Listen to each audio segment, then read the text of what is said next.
don't know.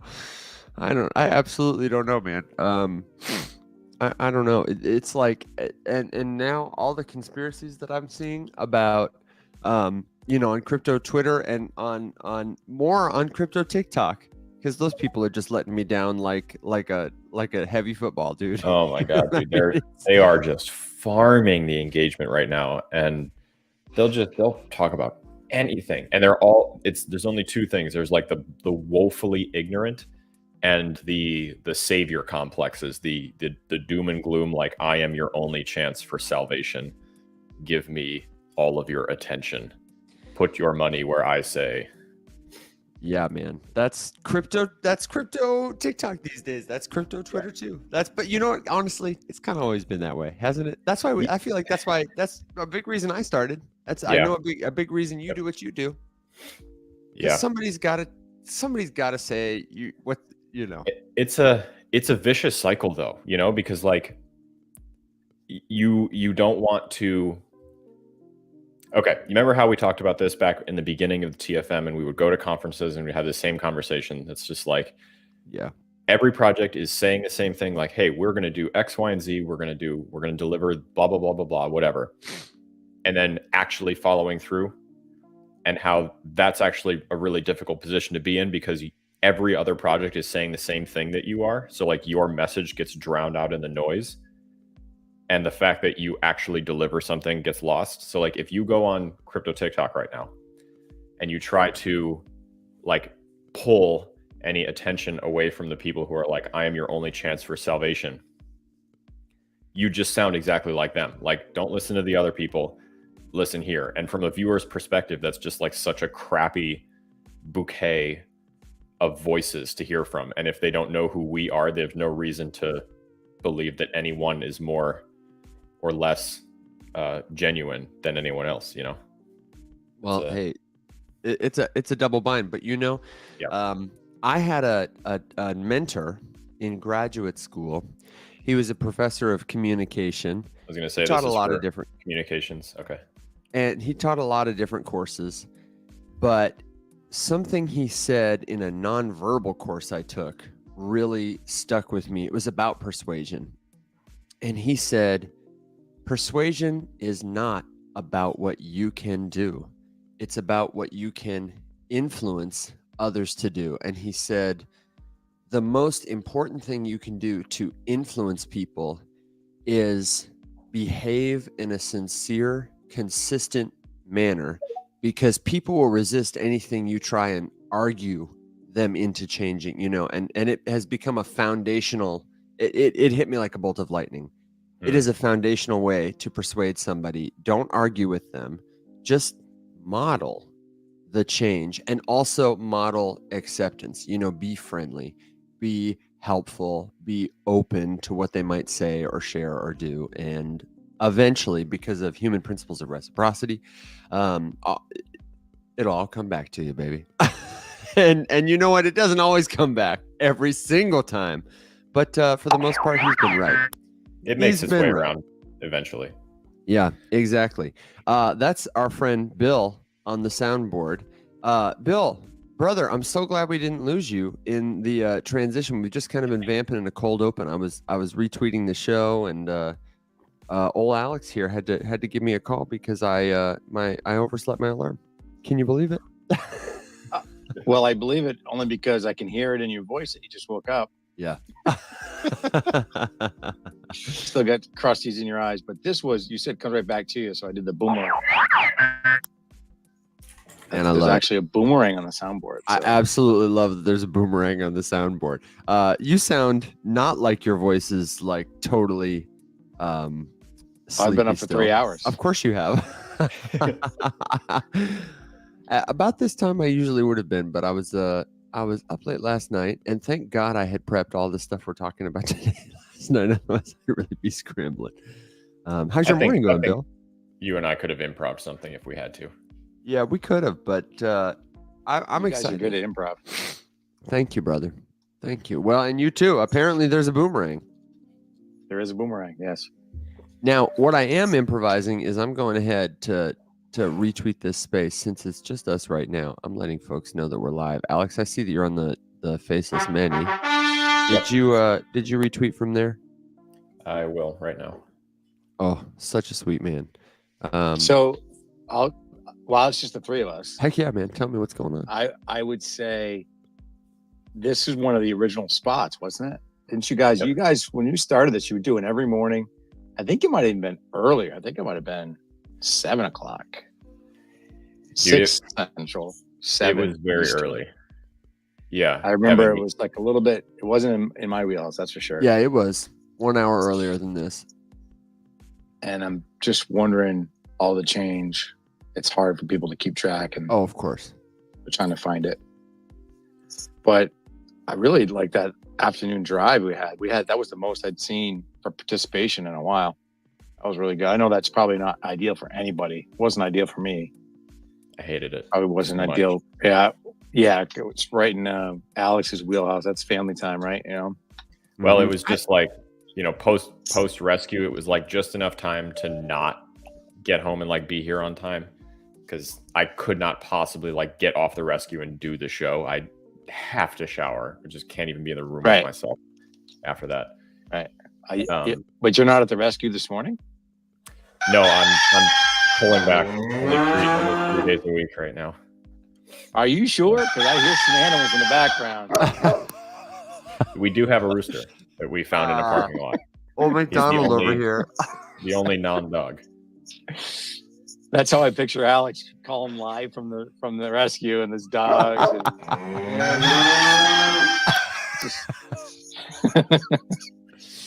Oh my gosh. Oh boy. Here's our friend Jower. Welcome, Jower. Thanks for sticking with us through the time change. Good to see you, my friend. Good time for Jower. It's a good time for Jower, yeah. It's like lunchtime for him, some break. Well, and I was surprised we had a lot of people on the afternoon slot, because you call it the afternoon drive, but I just don't feel like anybody's out of work yet, except the people who are like really slacking off. I don't know. Maybe. Yeah, but everybody in Europe is like ready for it, because they're all sitting at home, getting ready, winding down for bed.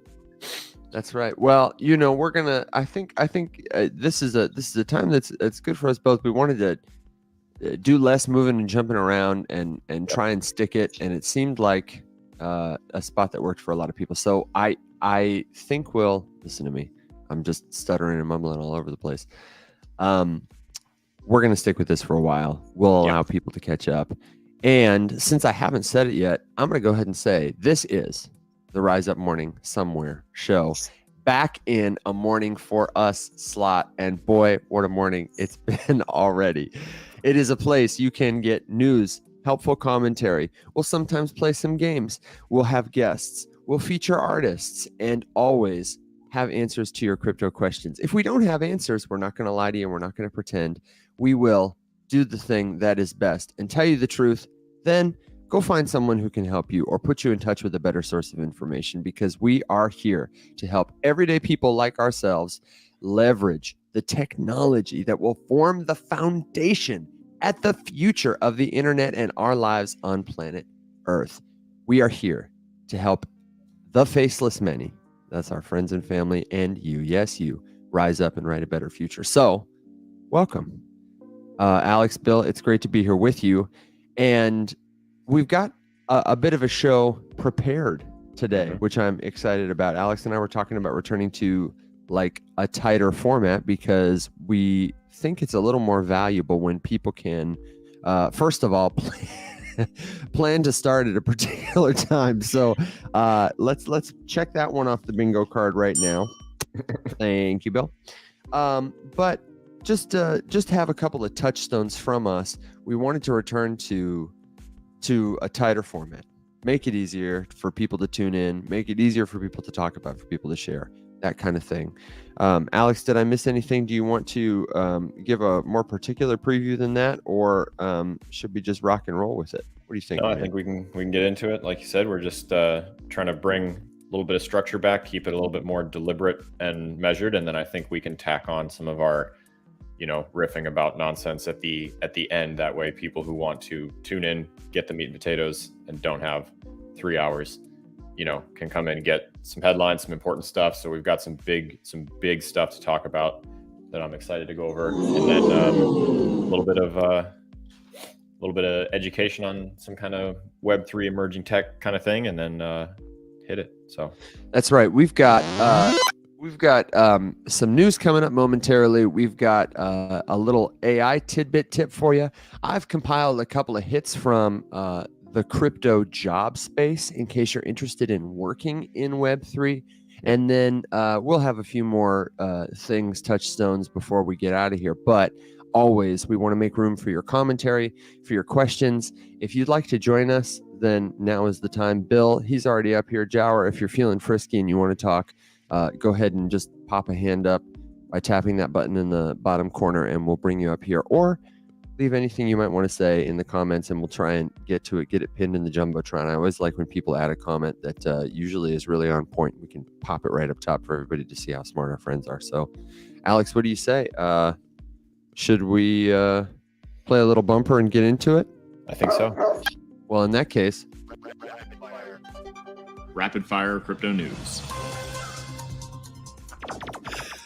man, I'm never going to get tired of that. No, absolutely not. And I love when we come back, there's night driving. So sorry, man, I rugged you. I'm No, just no, too no. enthusiastic about it. So there's actually quite a few headlines. I was pretty stoked when I started kind of trolling for headlines to talk about today. I started a couple days ago looking to collect some stuff. There's actually quite a bit happening. So I am going to list just a couple quick things, but there's really just one story that I'm interested in talking about. And Evan, I think maybe this could be a good segue into doing some sort of educational bit. I don't know if we had a specific. Do you have a specific AI pro tip? Because I've got like a giant litany of them. But I thought maybe if you we have a could specific throw... one, then you can go ahead and anchor that. Mine might be too general, but I was gonna talk about just give a quick touch I learned about prompting with code. This is I changed. I saw your X. I don't know what that. I saw your post on the new X website. That's much easier to say than I saw. So we're your gonna tweet. call tweets now. I saw Yeah, your X last night. So, Hey man, me too.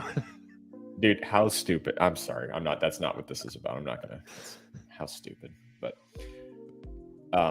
anyway, the reason I was excited to get back into some news stuff was just because I opened Crypto Panic the other day, and it wasn't just price prediction things. There's obviously lots of speculation about the start of the bull run or how much longer the bear market has. And this is all pretty typical as we approach the halving, which is coming up sooner than later right now. What month is it? August. So we've got till One, two. We got like 8 months left until the halving, I believe. I Something thought like it was less than that. I thought the halving is April? well, the halving is next year, and it's April 24th. oh, I thought it was March. See, dude, I don't even know. Well, I'm so out of touch. I don't even know. someone check me. No, 'cause it's I the could be wrong. 26th. Here we go. April 26th Okay, at 11:59:22 a.m. UTC. there it is. Anyway, some things that we could get into, just rapid fire them really quick. The PayPal stablecoin, we could talk about that a little bit. There's of course a gajillion price predictions and stuff to go over. There's the Huobi drama, which to be honest, I don't know that much about, but I would redirect everybody to Mac's video because he recently posted one on his TikTok about it. So if we can, I wish there was a quicker way to share that on in the space, but we can get a tweet up or something with just maybe what to search, or just look up Mac Lorden on TikTok. It's one of his newer ones. Should have a title on it for. I don't think Mac Cross posts to Twitter, but He I'm does gonna not. encourage him to do it because that would be helpful. Yeah, we used to. And I will then- find one and pin it up though. Okay. We've got Richard Hart's lawsuit, which we have not gotten a chance to talk about yet. We've got. I love how every time USDT does the thing that all stablecoins do, where they fluctuate up and down by like a fraction of a penny. We're just calling all of it a DPEG now, and just like. So that you see a headline like once a day that's just like, incredible that Tether manages to survive latest DPEG, and you look at the chart and it's just like, it's been doing this forever. Like, this is just how stable coins work. They're not literally perfectly flat. They have to constantly be micro adjusted. That's how it works. So public service announcement, Tether did not DPEG. All right, let's just get that. But we've got a couple more SEC things. We've got I don't want to give the BlackRock stuff any more airtime, because there's plenty of doom and gloomers on TikTok complaining about BlackRock taking over the world, as if newsflash, it hasn't done it already. But the big story that I wanted to get into, or just none of those bring are the everyone- big story. Wow. No. Well, the curve finance hack, because that was a pretty big deal, for a couple particular reasons. So just to give a little bit of context, and actually, Evan, I'm gonna find a link. One of my friends on TikTok, Kays, did a fantastic video breaking down the whole thing. And honestly, I don't even want to. Oh, he crushed it. It's really good. So I actually can't find a tweet about Huobi, but I think that's a bigger deal anyway. I agree with you. Yeah, and I've got a good one that I can Huobi's pin in if the you Twitter can't find space it. right now talking about it. Are they really? Yeah. Wow. They're In live that right case, now. what I'm going to do is I'm going to go ahead and just pin any tweet from Huobi so that people can go back and check it out if they're interested in doing it. That's. I don't see them in the space. Oh, maybe. Anyway. Anyway. Let me grab. We can at least put his handle in. Let me grab Kays's video, because it was fantastic. Yeah, so if you search on TikTok, Kaze Beat, KAZEBEAT, one word, Kaze Beat. His most recent video is titled "Will Curve Survive?" and it's a very good breakdown of the whole thing. It's much more concise than I would do right now, but suffice it to say, there was a hack on Curve Finance. It led to the price of the token slipping, and because the founder of Curve is massively over leveraged on 2 gigantic loans against his assets, the price of the token falling as a result of the hack almost pushed him to liquidation, which would have been insane. Disastrous. Would have been huge. And he's like massively over leveraged, purchasing, giant houses like in Australia or something. All that information is in Kays's video. I definitely recommend checking it out. And if you can't get to TikTok for whatever reason, I've got a thread here that's also Cool. a pretty good start. There's just a lot going on there. And Michael, I don't know if it's Egorov or Igorov. I've never seen him pronounce his name, but what's interesting here to me is that he has been, at least since the end of July, pretty Evan, transparent. I just realized if Joe in the space, or is he just on YouTube right now? Our friend Joe is on YouTube. Isn't that great? I was going to say, Joe, if you're in any position to get on the Twitter space and you wanted to give a quick thumbnail version of what it means to get liquidated on any one of these lending protocols, I think you'd probably do a better job than we would, but we can get into it. I'm sorry, Evan, didn't mean to cut you off. Well, that's just what's really noteworthy to me here is he seems to be a little more forthcoming than some of the folks that we've seen in hot water recently. Yeah. And I'm curious to see. Well, I hope that he learned something from watching some of those recent collapses. Well, that's the thing, though, is it doesn't seem like he learned anything except to be transparent, because it looks like the Curve protocol is a big time. Everybody I know who's really into DeFi is really into Curve.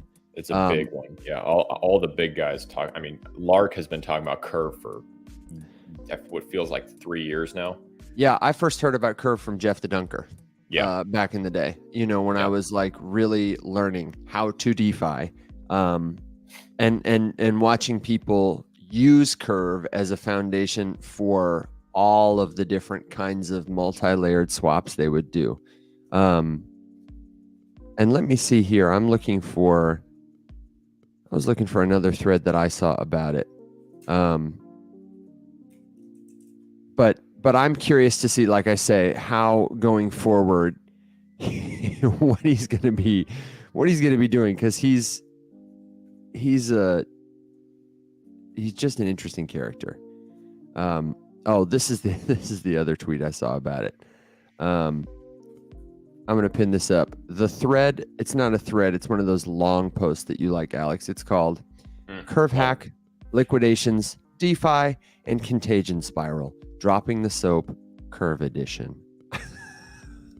So, you know, it's interesting, and it has links to some of Michael Egorov's positions. It tracks what he's lost and adds a bit of lightly blue comedy. And it ends by saying what I think is another kind of takeaway that's shameful. Alex, I don't know what you think about this, though. I think he's doing okay so far. This guy concludes it's a black eye for the industry. Yep. I feel like it's not going to get as much coverage, at least in the short term, as Sam Bankman-Fried. But if it does, I think that, it's like if it gets that level of coverage, people are going to be like, oh, no, we really can't trust crypto. It happened again. I don't think that it can, just because, okay, this might be a little bit of I don't want to say hot take, but a weird take. No, I'll call it a hot take.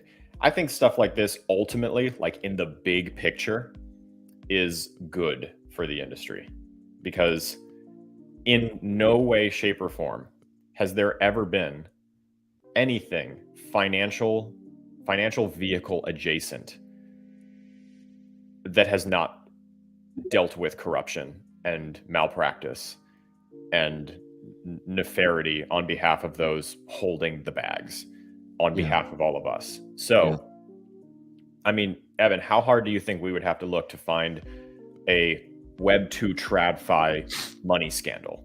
Probably. I mean, I find them all the time. Exactly. Yeah. There's probably one happening right now as we speak that no one has ever heard of, to the tune of money amounts tenfold what we're dealing with in the DeFi space right now. So there will always be bullshit where money is concerned, and stuff like this, I think, will do a lot to just open people's eyes to just stop blindly throwing everything at everything with a high yield percentage, and maybe to actually look into something a little bit more.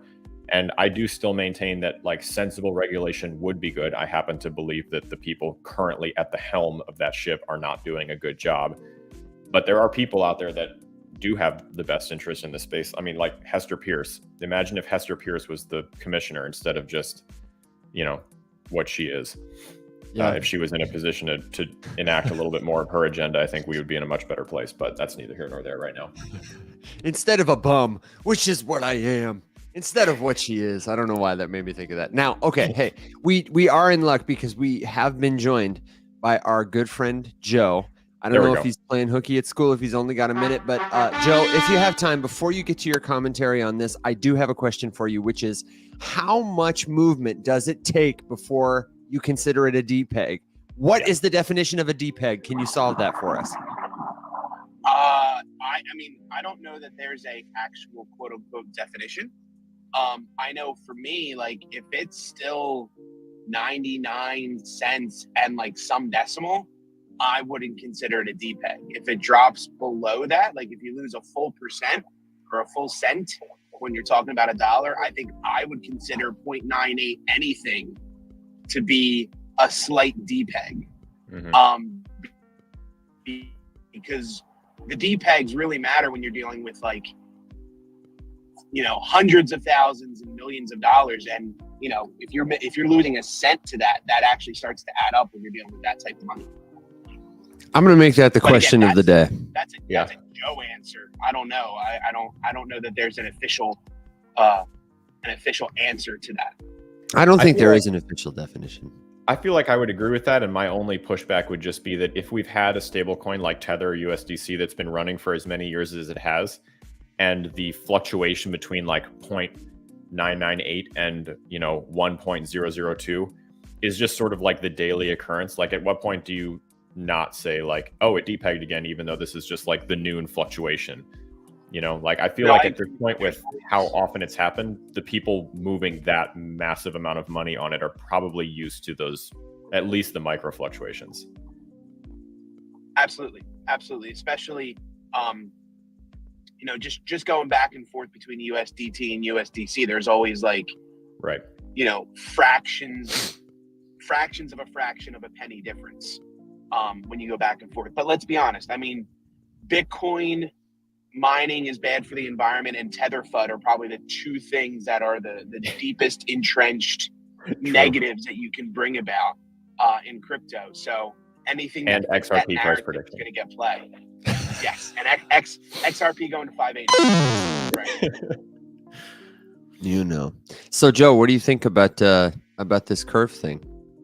So I was actually on vacation last week, and I kind of got sucked into crypto Twitter while sitting at the poolside to kind of go get into the curve finance a little bit. And I'll be honest, for a little bit I was actually worried, and not because I have any money into curve or even any money on Ethereum mainnet, just because it's too dang expensive for me to do anything with when it comes to DeFi, but just the fact that like something that was considered such a blue chip and such an important DeFi protocol had a real chance of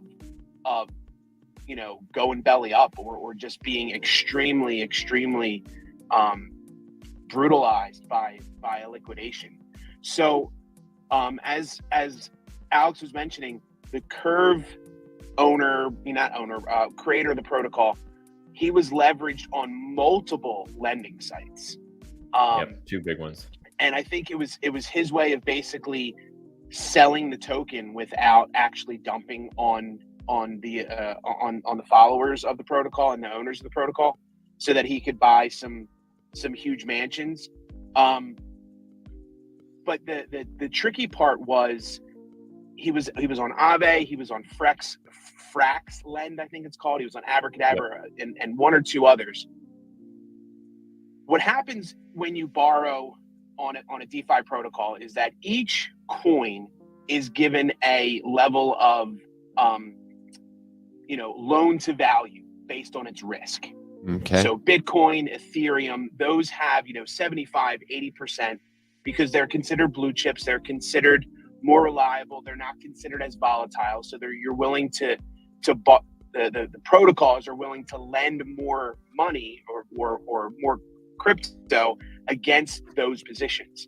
I don't know what Curve's loan to value was, but I know it wasn't as high as Bitcoin or Ethereum because it's a lower market cap coin, which means it's easier or more volatile to move.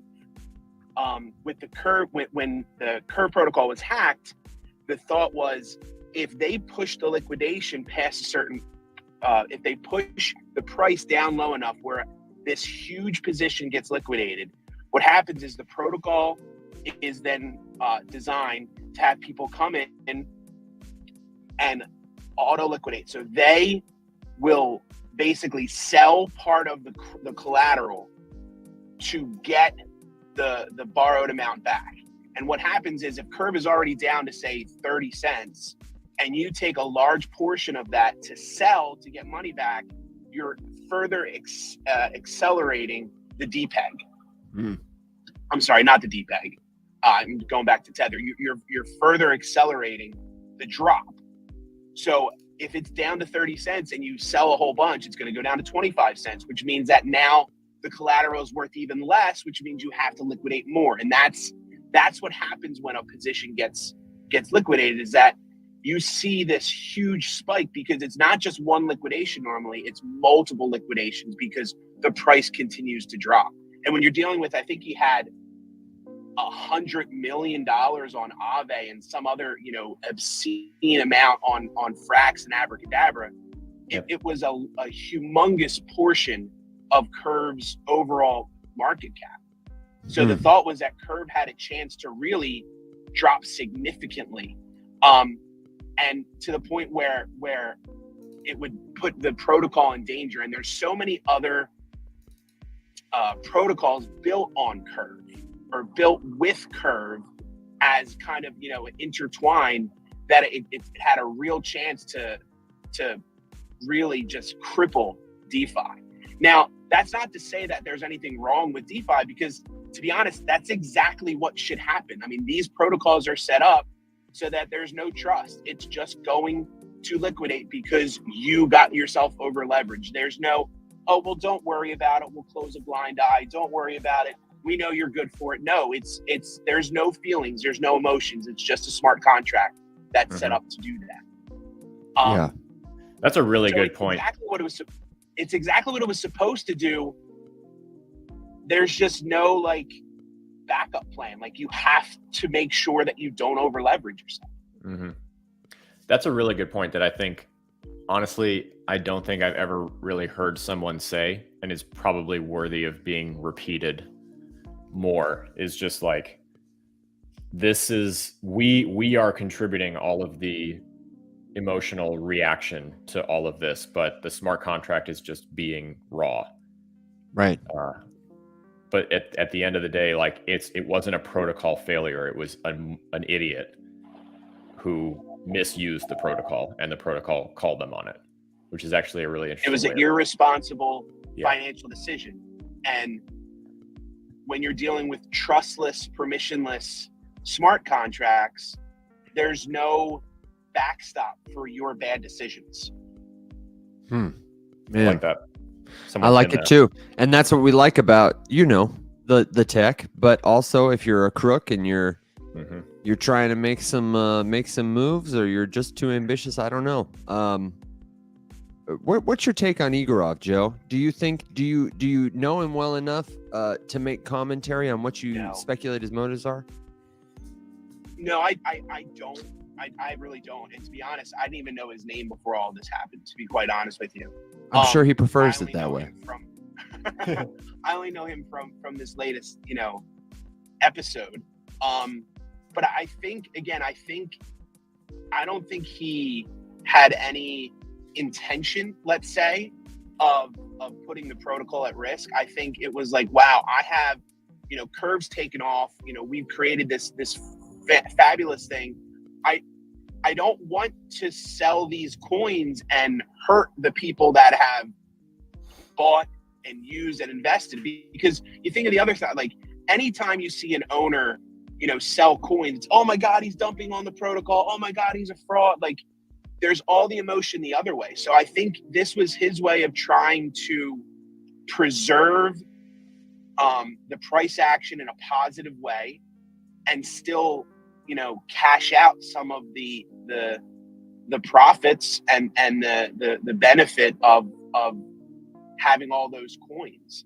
I never have a problem with creators and designers paying themselves. Like no one does this work for free. Like I get that, but the amount of leverage he took,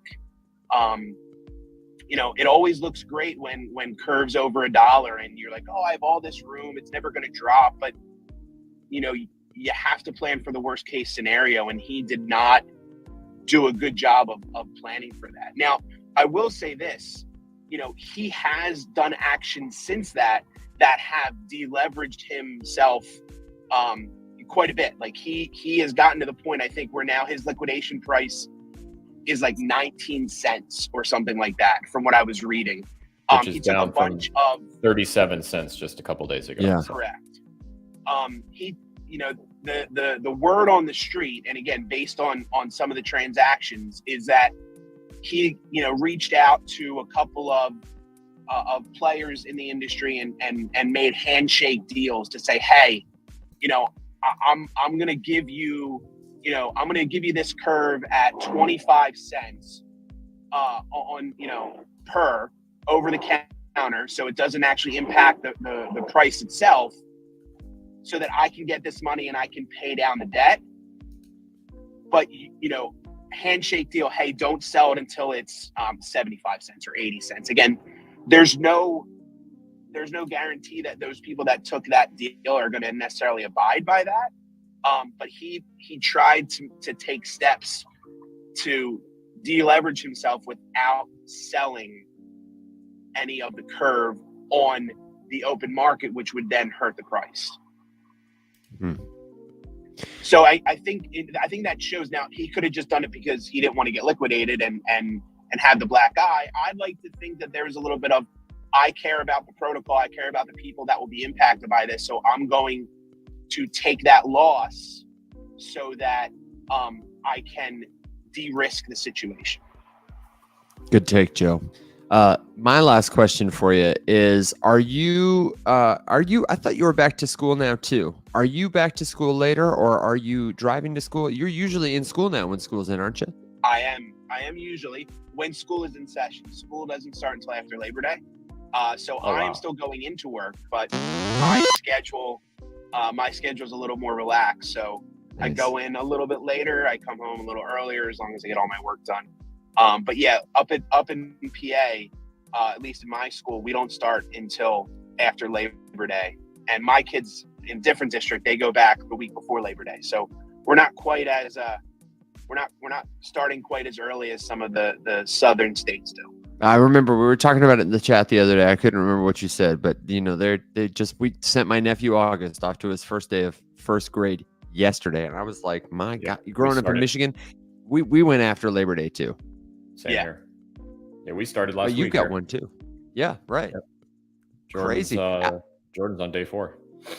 Yeah, day 4, and Alex was sending us a picture last night. You're gonna have to pop one in the general chat of his crazy football coach running these kids in the Georgia heat in full pads. Like what a Yeah. what a No, what a it was Yahtzee. honestly it was bullshit. I was pissed. But it sounded like Jordan had fun. He did. I mean, he's a little tank. He's not going to say anything. He's used to suffering.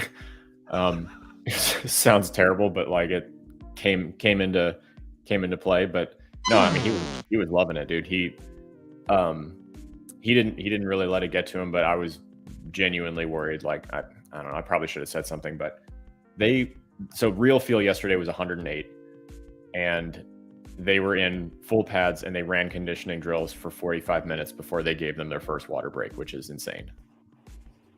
Ridiculous. The These concept- are 8-9-year-olds, right? 8 and 9-year-olds. These are the full gambit of the whole crew that was out there yesterday was 8 to 12, and he's right in the middle. Ridiculous. What are we trying to do at that age in football? What are we playing for? Me and Christine are sitting there like, you watch this head coach. There's a lot of coaches out there, but the head one was really intense. The other ones I liked a lot better. They were like being what I would call normal kid coaches.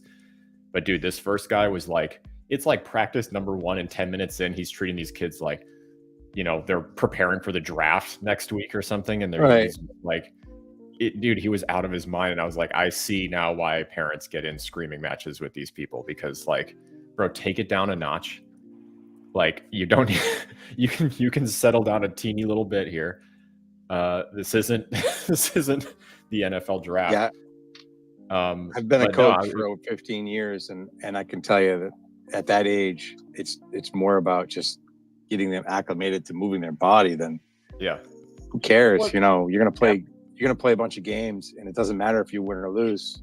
You're just trying to get the kids to accomplish something at that point. And I am all About for having like fun and learning fundamentals. Right. Yeah, I am all for, like proper redirection, like, hey, that wasn't good. Hey, you didn't do this well. Like, they don't need all of the ridiculous amounts of coddling, but like you got to give them like a word of encouragement every now and then. And water. 45 and water. minutes. Yeah, water's good. Dude, I watched 45 minutes. There was a lot of conditioning tears. They were just A lot of dropping tears. like flies after a bit. Two or three Alex, went down and came out, and it was a lot. It went down. I'm really curious how many kids don't show up today because of that. Yeah, it'll be a little skewed because uh, they're splitting them up by age a little bit better for today, I guess. I think he's only going to be with the 9 and 10s today, but we'll see. Full pads too. Like when my son was that age, my son, by the way, is a senior, is going into a senior year of football, and he doesn't even get that much conditioning in August. But when he was that age, they would do the first 2 weeks, they wouldn't even put pads on. It was sneakers, light shorts, and you might wear your helmet just to get used to it. This was full pads. Full pads. They're different down there in Georgia. Yeah. Well, I will also do SEC. This is a football school, baby. Yeah. I will never not be annoyed when I watch coaches who I know couldn't run a lap if their life depended on it, screaming at children to run faster. Yeah. Like, I will give you $1,000 if you can beat any of these kids around this football field right now. and I guarantee you're dead halfway around the field from a massive coronary. So why don't you take it down a notch, Bill Belichick, and just chill for a second? Because holy shit, there's We had no a coach. He's called Belichick, not Belichick. whatever. Yeah, I'm but just- when he's acting like that, he's Belichick. listen. My only, plus I don't a know check. anything. I don't know anything about football. I had to take Jordan up to one of the other dads that was there and was like, "Hey man, I don't know what I'm doing. Can you make sure that I didn't just like jack him up with the way I put this helmet on him and everything?" So I got some help. I had to phone a friend. But the my only pronunciation of Belichick comes from Cartman in South Park when he's There you go. There you go. Belichick. Listen, man, that's too much. There's a park right by my house where they practice football, and they're doing the same thing here in Memphis, and they've been doing it for like 2 weeks, and we've had quite a heat wave here. And these kids, they look like they're teenagers. You know, they're pretty tall and you know, gangly still, but looking like high schoolers maybe, or like real late middle schoolers. So they've probably done this before, but they're in full pads already too. And their coach, it's the same kind of thing. He's a bigger guy. Nothing wrong with that, but looks like he's, you know, like struggling up and down the field. But he is like, when they're in the huddle, I've seen him 2 or 3 times out there. He seems to be a good coach though. He is like channeling Denzel. And you can tell, like, just by the way he gestures, and sometimes I'll hear his voice, you know, and every now and then he'll like tap his clipboard, and it doesn't seem to be aggressive. It seems to be like aggressively encouraging. And sometimes when we're walking by, I try to get close just so I can hear what he's saying, because I envision like this guy at halftime, or like when you're down bad in the third quarter, that's the guy you want to make the speech that moves the team to bring it back. I'm just waiting for him. I mean, don't get me wrong. Like, Some of the other dads that were out there, you know, they're clapping kids on the helmets, and they're all just like loving it. They're all getting jostled around and whatever. There was one, I was watching this one dad, and I was like, oh, that's got to be his kid, because he's like demonstrating. They were doing, you know, like the two, you know, toss the ball to one, he tries to break past the other one, and they're just, I guess like it was some little drill. So the two kids meet. One of them tries to wrap up the other one and take him down. The other one tries to run through him. And at one point, I just see one of the coaches just like run at bear hug this kid, lift him like over his shoulder, and just run like 10 yards with him. And instead of like, oh, that's his kid. It's like, nope. Then he proceeded to do it to like all of them. Every kid. Just slinging kids around. It was something. He's sore today. Over a dude, big tackle? Dude, Wow. he's so sore. He's so sore this Oh, yeah. morning. Like, what hurts, buddy? Everything. Everything. Needs electrolytes. Yeah, Yeah, no, man. we're making some adjustments today. Well, I'm good for finally, him. this is finally the excuse I needed to get those camping chairs with the hydraulic shocks in the back, you know, the lean back. Yeah, There oh you yeah. go. The zero grav chairs. Uh-huh. I'm finally doing it, dude. I'm pulling the trigger today. That's You like gotta make next sure- level. Oh You got to yeah, have your coffee mug should be tall enough so that if you want to put something other than coffee in it, you have Oh, yeah. room to mix. yeah, absolutely. It sounds like you're going to need to take the edge off dealing with these coaches in a game. This is Yeah. just a practice. I can't imagine them in a game. No, yeah, I can't either. Oh my gosh, this is wonderful. Jordan's gonna be, you know, rocking the football field. Alex is gonna be like football dad. Oh, I'm getting started, dude. I sent the group I was talking to my buddy last night, because I've two of my best friends are huge football fans. So I was like, you guys need to help. I need a crash course real quick. I should probably like learn what the positions are or something.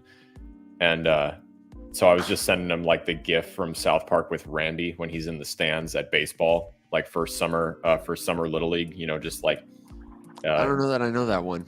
oh dude, it's That great. is The one of whole my favorite episodes. that is so good. Yeah, I'm sure Joe can relate too, but basically the premise of the episode is that all of the kids have summer baseball, and the competition with the kids is who can lose fastest so that they can have the rest of their summer break back, and they don't want, so like the shit nice. talking before games is like, you guys are going to destroy us, you're going to have to play all summer, like we're going to get eliminated this like today in this game. And all the dads are not at the game to watch the game. They're there to fight each other. So Randy's like prepping to fight in the big game, and he's like, just bare knuckle boxing other dads in the stands. And Evan, that's the classic South Park. I'm sorry, I thought this was America, because Randy gets arrested every single episode for drunk fighting dads in the stands. Yeah. So that's pretty spot on for timing, because I just saw the headline today where they're getting ready to one more win, and the main All-Stars will go to what's the place in PA where they play the Little League World Series? Williamsport. Yeah, so to get to Williamsport, they got to win one more game. It's August 8th, and they're just starting the Little League World Series. So literally, that's exactly what's happening. Is these kids have been playing straight from their school break through now, and it'll go another 2 or 3 weeks at least. Jeez. Well, of course they love wraps it. up like the end of August. Yeah, it's like so. Yeah, Amazing. that's spot on for what they're dealing with. I'm gonna have to check that one out. Evan, was where on our show itinerary for today was the 20-minute long ramble about children's sports? I didn't include that, but that seems like it could be a popular recurring segment. If I'm being honest. We could do Coach's Corner with Alex. Coach's Corner. What's the soundbite going to be for that one? Maybe like a whistle blowing and the sound of some bodies hitting each other hard. Come on, team! I don't know. Well, that was it's a good break. It's a good break to talk about, and I'm glad you get to experience that, because it's a joyful thing. I'm just glad he had as much fun as he did, because I was a little worried that after the conditioning, I was like, dude, I wouldn't want to go back. Too. But he was just all over it. That's what made me quit. I was telling Alex I did football for 1 week in middle school. My dad was encouraging. He was like, hey, why don't you try it? And maybe you'll like it, maybe you won't. And I was like, I'm pretty sure I won't. And he was like, just try it. You don't know until you try it. I'm like, no, I think I know already. And spoiler alert, I was right. I really didn't like it. A lot of kids go through it at age. I remember my son's first day, he gets in the car, says, I'm not doing football next year. I said, well, let's give it a little while, right? And so I went up to the coaches, and I knew the coaches said, hey, you just, whatever you can do, just get him so that he sticks it out and likes the sport. It doesn't have to go on and be something special, is it Monday we worked out together, and he's benching like 225. Jesus. He's 6 foot, 250 pounds, and he was on All-State last year, so hopefully he can run it back, make All-State again this year. Wow. So he gripped right onto it after, as he got into high school, and his body kind of showed him that, hey, I'm kind of built for football. Good for him. Dude, that's why I was pushing Jordan to do it, because I knew, like, for a lot of reasons it was going to be good for him. Like, we're doing a lot of work on, like, proper channeling of anger, frustration, and energy, and all that kind of stuff. And he's made a huge amount of progress. But we were just like, screwing around in the front yard, throwing a football, and he just beamed me with this beautiful throw. It was like way longer and harder than I expected. It was real good. And I was like, hey, listen, dude, like, it's my job to encourage you and kind of gas you up and stuff, but like, I'm not even blowing smoke up your ass. That was a really good throw. You need to do something. Like, you got to play football this year. And he was like, no, I guess. Yeah. And then I'm like encouraging him. He's like, are you just telling me this? And I was like, listen, sometimes I am just telling you this. This is not one of those times. Genuinely, you're killing it right now. You need to go play this sport. And sure as shit, he's just like, we're looking at him out there, and everyone else is, it's the first day. They're a little bit nervous. They don't want to go, full into somebody and just, rock them. And Jordan's just like, oh, wait, he looks at me. He's like, wait, I can go hard. And I was like, yes, go hard. And he's just out there like a little juggernaut. Is like he needs to work on aim, and he wasn't very good at, like, doing a good grab and like wrapping him up and whatever. But he just, like, lower the shoulder and just charged kids. So he had to run a couple laps for shouldering someone in the stomach. But overall. That was too much. But, that was too much. Yeah. But honestly, Alex, like, that's the toughest, especially when they're young. That's the toughest thing to teach him, is like not to be scared, and like aggressiveness is okay. Right. Like, you can roll them back. You can peel them back a little bit. Yeah. Exactly. Like you can pull the reins back. Like that's always. And I coach middle school, and I'm helping out with my son's team, and that's the biggest thing. It's like, it's okay. Like, you're okay. You're not going to get hurt. Like, that's why you have all these pads on. It's okay to be physical. So the fact that he's already there, he's got half the game won. Yeah.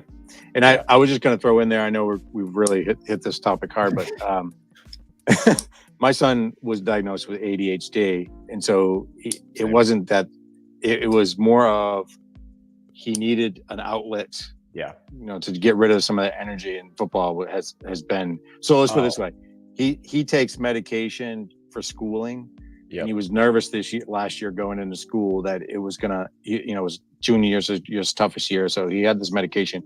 He ended up not needing it as much because in the fall he had football, and it just grounds him. It takes so much energy out of him. He doesn't have fidgetness or lack of attention span because he's just so much physical exertion. So it's really good from that perspective too. Jordan, he's got ADHD as well, and before he came to stay with us, he was like way more medicated than a kid should ever be. And right now he's not on anything, and you can definitely tell, but that was the other reason I was so stoked is he's got practice 6 hours a week, and that's 6 hours. He's not like jonesing to play video games. He's got something specific to do. And when you put him on a mission, he's like very dedicated. So he was like, they were out there for 2 hours and he never not like engaged with it. So it's a good place for the fixation, especially because he gets to do what he wants to do, which is run around and clobber kids. I just want you to know that I'm going to go back in this recording because starting with when you said he beamed me and it was a lot longer and harder than I expected. You got some really terrible sound clips. God damn it. They were just magnificent though. And I think Bill laughed through about half of it because he was, empathizing with what it's like to have a kid who's, excelling in a sport, but it was colorful and wonderful and illustrious. Evan, so thank you. Son of a bitch. Ooh, there's a good one right there. I'll take that. Yeah. I'll take Evan, that one too. You son of a bitch. And Bill, you're not immune, man. Good. There you go. What you got? I don't have one queued up, but Alex and I were talking about it the other day. So just stay on your toes, man, and watch what you say, because you might find sooner than later I'll be doing the show with Soundboard Bill. Literally Soundboard Bill. Well, sounds good. We're coming on the top of the hour, and I can certainly keep going for a little bit. But we probably got to start wrapping things up here. Do you want to, Alex? You said that you had an AI that fit in with your news stuff that you wanted to share. I was just going to share a couple of plugins that I've gotten to test lately for GPT as part of the script writing thing, in case anyone's using the pro version, and in case they're not, if they want to try it for a month. These are the ones that I've found that actually make a difference. But if you have a better tip or a different tip, or we can trade tips today. Yeah, I was gonna say let's go tip for tip. Okay, tip for tip, man. Clip that. Here is the tip. Nothing but the tip for you. If you are using GPT and you want to start experimenting with different use cases, then I highly recommend. The plugins have gotten to the point now. When they first were released, they came out with 7 plugins, including one for Zapier, one for Instacart, and now they have, I'm not joking you, thousands. Yeah, there's so many. There are so many, and most of them are they're hacked together, they're quick to market, but fortunately for you, you can sort them by newest, by popular, or just do a search and test function. And I have found that every single plugin I have done that is under the popular tab, it works well enough to be usable. And I wanted to recommend just a couple for you in case you're using them.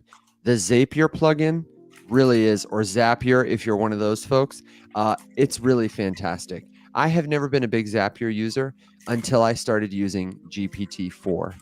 Everybody who uses GPT-4 with the Zapier plugin gets 5, they call them Zaps, automations for free that can have up to 100 different process touch points. And so it's actually pretty robust to start doing your first thing. What I'm doing right now is I'm building a product that will track every event I add to a calendar and populate it on a Google Sheet according to prefixes that I assign it. depending on categories and subcategories that I want to track, so that I can figure out how I'm spending my time, and also how energetic I am, how happy I am, how good I feel about my life, about my sleep, stuff like that. It's something I've been wanting to do for a long time. I haven't found a spreadsheet that worked for me, so I'm building it myself. I'm using the Zapier plugin. And the other plugin I want to recommend, if you don't want to do Zapier, or you don't want to rely on their free plan, is they have an excellent Google Sheets plugin where it will generate, GPT will already generate tables and sheets for you, but it integrates with Sheets so that it can write nice. app script, which is Google Sheets version of like code deployment.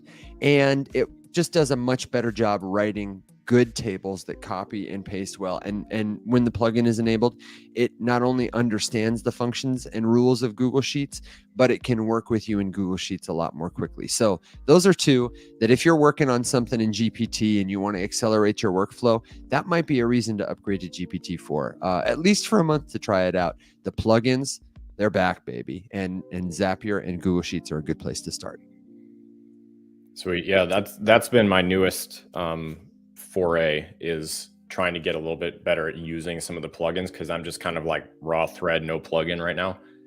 And I've got it to the point where it's pretty much down to a science, at least for what I'm doing. But I think that there's just ways I could make it, I think, more robust. So at least the tip right now, the whole tip and nothing but the tip, is, I guess it's sort of an A and B tip. It's two tips, a double tip, if you will. Sounds painful. Here we go. Don't get so attached, thank you, Bill, to the thread that you're working on that has your history and your context in it. If it's so inundated with information from you and from itself that it gets a little bit bogged down, or it's referencing too many things when you're talking to it, don't be afraid to start a new one for one specific thing that you need to like make the main thread better. So for example, I have one that is extremely long. It's been going for 9 months now, just about, since January, not quite 9 months. And it's for like creative game like development. So like I work with it to build character profiles, and I kind of give it my process. And then, so like I'll design one character and be like, hey, create me 35 more of these things. And it just whips them out, and then I can kind of piece them together. It's got all the traits, whatever. So if I go in there, I'm like, give me all the character types, it can give me a list. So it's big. But it's not very good at like also helping with project management to try to say like, what do you think is the next task we should tackle? What makes the most sense to like have the dev start with here, there, or whatever. So I just started a fresh one like 2 days ago, and it was just like, I told it, you do not need any context for this. You're to give me advice in vague general terms. You are a project manager overseeing the development of a mobile video game. We are using Trello for project management. So give me your answers in terms of like how to properly build a Trello card, or what do you think the Trello card should, all that sort of stuff. And it's crushing it. It's so good. And it's short and hyper specific. And I hop between threads. So I use that thread specifically for like, hey, check this thing off the list. What do you think makes the most sense to move to next? And then it will give you, 3 different options and tell you, I think this would make sense for this. This makes sense for this. This makes sense for this, whatever. So long-winded way of saying, don't get too bogged down and too attached to your main thread. If it's not giving what you want, just start a new one and be as specific as possible. And by that, I mean, you can tell it to be vague and that it doesn't need the context. You don't need to retrain it on all of your stuff.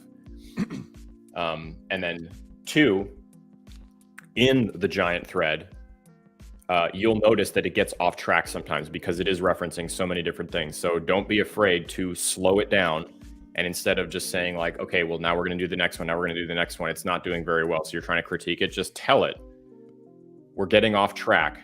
Let's back up a few steps. I've found that right there does a lot to stop the current flow that it's on, where it's like trying to snowball too hard. Just telling it that you are off track, just bluntly, like, this is not what I want. Let's take it back a step. And then you go back, find where you want to go back to, copy paste that thing. We're going to take it from right here. And it does a very good job then of handling that and like, backtracking with you and kind of scrubbing its current snowball. of information, which I found to be very helpful.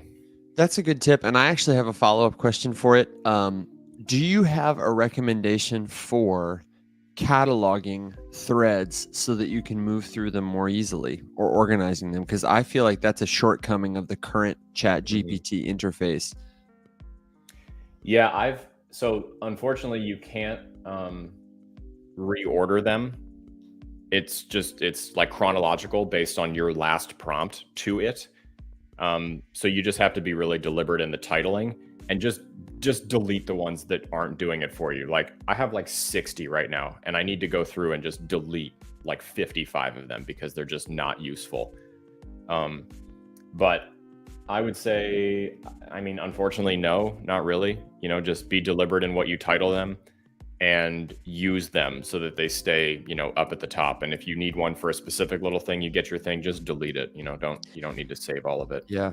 My problem is I use GPT like I use in place of Google almost always now, unless it's like a of the moment question. If I need to ask the internet something, what's the best recipe for cooking frozen chicken in the oven at I don't know, less than 400 degrees? I ask GPT every time because it's just so much faster. Better. And so I have a bajillion trillion threads. I don't know why they didn't do that. I used to be like, weird flex, I'm sorry ahead of time, but used to be like very good at Googling specifically, to the point where like, I don't know, it was like a thing I was proud of. Like, no, I can find anything on Google. My Googling is like suffering now because I'm so spoiled with just being able to type a full ass raw, like paragraph long question to it and getting better results than I've ever gotten before. So I guess there's kind of a tip for you. Like, just use it as a search engine because it's fantastic. Well, hey man, that was a good couple of tips, and I didn't. You know what I didn't do is I didn't hit that bumper. So everyone's gonna have to come back next week and hear us give more artificial insanity. If you want to hear the artificial insanity bumper, because I like that one too. And I'm gonna have to make a bumper for one of the things we talked about that I wanted to share with you was we have a jobs update. And we talked about doing this maybe after the news, but I think I kind of like it here. I wanted to just highlight for everybody listening, and people who might want to listen or tune in, that there are a lot of jobs in crypto adjacent, in decentralized finance, and just like learning about blockchain, it can be hard to know where to go when you start. And so I wanted to give you two resources. The first resource, and I will pin these both at the top of the Twitter space, is Crypto Jobs List. This company, they post jobs daily. They usually refresh them, and they have a really cool feature that I think is kind of neat, where if you apply to a job, you can share your application with people, and they can send in a little review for you, and like, as Alex would say, they can gas you up. And I think that's just so cool. Get a testimonial from your friends when you apply. They've got a lot of different kinds of jobs. And the other one is Talently. Both of these they're crypto native, and they focus on Web3 jobs. Crypto jobs has some other like finance related jobs, and I've seen a couple on Talently. Talently has a really cool feature where if you have they both have resume builders, but your resume, it can be tokenized. You can put it on chain. They're much more integrated in terms of like Web3 tech. But the specific jobs that I was going to highlight for you, I was going to suggest that folks here honestly just start on those websites. But the specific jobs I wanted to highlight for you, just to give you an example, these come from both websites. Everybody is hiring right now in crypto, it seems like, which is weird because it's the bear market. But Coinbase has about 20 jobs posted, including jobs for business development, for product management, and for engineering. You've got companies like this company, Branch, which is doing alternative finance, helping companies accelerate payments and helping working Americans have free financial services, hiring for positions like business development, customer support, and social media. Aptos, a blockchain, the company behind Aptos Labs, is hiring for several positions in design. They have a visual designer, lead designer, design director and a couple of engineering positions open. So you get a sense here. There are lots of them. And another one I pulled just to show you how like niche this is, because those are all kind of bigger names, is I found one for a company I'd never heard of before that I looked at and was like, this seems cool. It's called Nori. This is on Crypto Jobs list. Nori needs a community manager. The position is, all these positions, by the way, they're fully remote, which is a cool thing. Yeah. You can get that overemployed status if that's something you're trying to do. Nori, this company is working to avoid the climate catastrophe by helping people reduce carbon emissions, being a platform that makes it easy to fund carbon removal. They need a community manager. Their salary range for this is $115,000 to $190,000 a year. Not bad for a remote position. Managing the community, taking care of incoming questions, comments, messages, representing core values, following up, knowing who to liaise people with just a couple years of experience, it looks like, in this kind of a role. So lots of jobs like that. If you're interested, you can ping me if you're like, wait a second, what was that job? But I just want to encourage you, if you're interested in extra work, remote work, why not work in Web3? Because we need people like you. Yes, you listener, everybody, all our friends, Bill, Lisa, Alex, everybody in the Faceless Many community is the kind of person we need more of in our industry, pressing the button or answering the phone when things go wrong, when somebody's got a crisis in crypto. I would hope it's one of the many on the other end.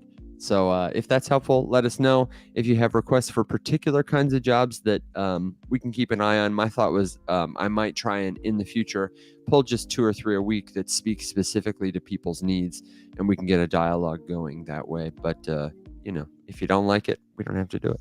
So that's the jobs report for today. You guys going to write some recommendations? Yeah, I'm going to write a letter of recommendation if that's what it takes. Yeah. Yep. Absolutely. Bill is great at sounds and math. Please hire him. And community management. What do you think, Alex? I'm feeling well met. Feeling well met? I'm feeling well met. Bill, do you have a last thought for us to send us off into the day and make it a fresh one, a good one? There's a lot said here today. Wish we could get more people to join us at this time. So let's push it. So we get you guys doing this again on Thursday. Well, it wasn't the plan. I think we're going to do it again on Tuesday. Yep. Okay. Weekly's on Tuesday, but I think we can start to be a little more deliberate about the morning slot now because it's just easier. Yeah, and I also think a lot of it had to do with the fact that we were late today. I don't know. I didn't put out a "come join us in 30 minutes" tweet, and you wouldn't think so, but that 30 minutes tweet, it gets the people going. Yeah, in terms of I usually get a couple hits on it, and I think people will expect it going forward. You got to give the people a chance. I'm not stressing about it. Yeah, you don't sound very stressed. No, man. No, but that doesn't mean I'm not calculating about it. Yeah. You can be calculating and planning and working and relaxed at the same time. I think you might have done this whole show before your morning coffee, to be honest. I think you might be right. I did it before. I did it before a lot of things today, Bill. Today I overslept. I really did. And it's so funny. I laid all my stuff out, like little prepped morning, and went to bed thinking this is going to be great. And I woke up because I felt like and sure enough, it was Alex calling. I was like, oh my God. I did just the opposite. I was going to get up early and go do a class before work, and I said, you know what, I'm not even gonna set my alarm. If I get up, I get up. If I don't, I was up an hour before I needed to be up. So I usually get up a couple hours ago, just kind of naturally, but to be fair, I did stay up a little late last night. I was watching Survivor. I think I'm gonna audition for Survivor. I didn't tell you guys that. My sister called me the other day. That's my final thought is I have never watched Survivor before. What? I know about it because I live in the right. I know. Can you believe it? I made it this long. Big red flag. Holy smokes. So here I am Okay. hanging out. I texted my sister because after the Lordens had their baby, my sister got pregnant a little bit before Amber did. So she was like, her due date was nigh. And baby Lorden came, the Lordlet came. And I was like, hey, Kaylee, that's my sister's name. I texted her, just checking, something's in the air. Your baby's not here yet, is she? And Kaylee said, no. She said, she's coming next week like we planned. She said, but Mom and I are hanging out on the couch. We're watching Survivor. And we both agree you could win this show. And I was like, really? And they were like, yeah, half these people can't even make fire. She said I don't know what they do. And I started looking into it. And not only do you get location specific survival training for like 3 weeks if you get picked, but you have all these kinds of guardrails. I watched a season of the show and there's all these challenges all the way throughout where like people get, croissants and steaks and stuff. You don't have to win everyone. It's only 30 days. And I've been in the wilderness that long with less food, with It's less 39 stuff. days. Yeah, but the way they play it on the show, the season I just saw, they ended after 25. So maybe I don't know. I watched season They've 43. changed it. They've changed it a little bit. Yeah. So and you get a knife. You get a You get a flint. knife. You get a flint. I listen, man. I have been in the wilderness with less. If you don't win the challenge though, you lose your flint. Yeah, but I can make fire with sticks, dude. I don't need a flint. Yeah. I don't need a flint to make fire, man. And that you do need some coaching here because there's some pitfalls you're not really thinking about. You don't want to be that good because if you're that good, you get voted off too. see, It's but kind of a weird game. It's not survival of the fittest. That's fair. That's totally fair. I get that it's a social game, and I think that is honestly the part where I would excel the most. I have a lot of thoughts on strategy, but I have got to get picked first. So I am gonna make an audition video, and I think it's gonna be a lot of fun. If they pick me, I'll be gone around my birthday next year. You guys will have to carry the show on, speculate how I'm doing in Fiji. But for now, just cross your fingers and send some good juju up to the idols. I don't know, burn some sage for me or whatever the hell people do to give you good luck. But I get to go do an audition now. I'm excited about it. That'll be sweet. That's my I feel final like you'd thought. crush. I think that would be awesome. Listen, man, I am so... And the funniest thing is, I won't spoil it for anybody who's like, I don't know, it's an old season, but if you want to start watching Survivor, we watched season 43 because Kim was like, you need to watch the show before you apply to be on the show. And I was like, do I really? And she was like, yes.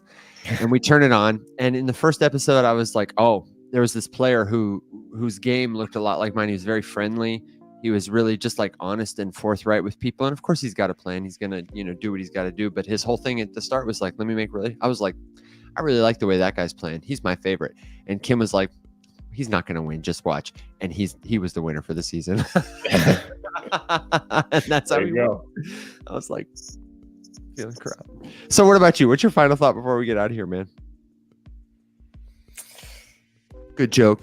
Word of wisdom. You want to say something else about how long and hard the practice was? Well, we're doing it again today. So, like I said, I got to go do some football parent shopping, but that's about it. I'm gonna come prepared today. It was funny. I will share a moment of parent humility, I guess. So Jordan was like telling me that he needed one of those water bottles, the Gatorade, the green squeezy ones. The squeezies? Yeah. And I was coming off, in my defense, I was coming off the heels of buying a helmet and cleats. And I don't know if you've ever bought a football helmet, but they are not the cheapest thing ever. And you do not skimp on the helmet. So like, I'm fresh off of just hundreds of dollars in shoes and whatever. And so he's like, tell me he needs this water bottle. I was like, you don't need the water. You have a water bottle. You don't need the water bottle. And I had to swallow my pride and tell him after practice, I was like, all right, dude, I'm going to go get you the water bottle today. You were right. You need it. Cause like watching this poor kid try to struggle and drink out of his like metal, like insulated canteen water bottle in the helmet, like when he's just out there, on the verge of heat stroke, I was like, all right, you can't do this. Like, I'm sorry. You got to take his helmet off every time he needs a drink. I was just like, all right, I'm going to go get it for you today. I'm sorry. I should have got it for you yesterday. Good dad, man. That's a good move. Yeah, it really does make a difference when you can just squirt it right in your mouth. Yep. No, dude, clip that. I'm ready for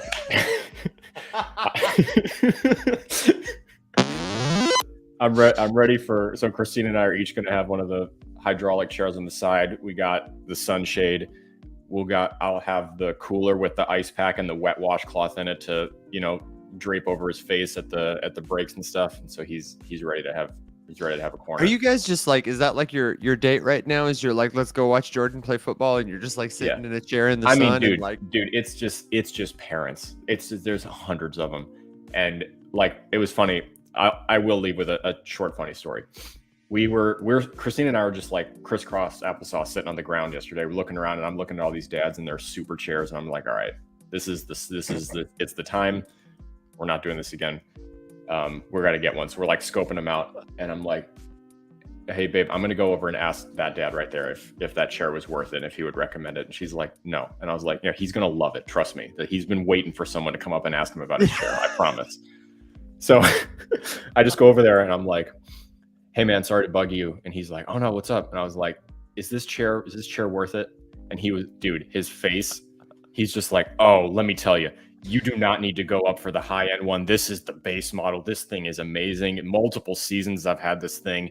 He's like Rocky. He's demonstrating the full range of motion of the chair. And he's like, no, listen, what you want to do, you got to go on the website and get it, because you can get it for $10 cheaper than Walmart selling. It was like, this was the best thing that happened to this dude all day.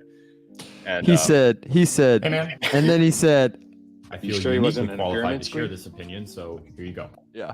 I'm sorry, what, Bill? Sure, he wasn't in a pyramid scheme to sell them. Oh no.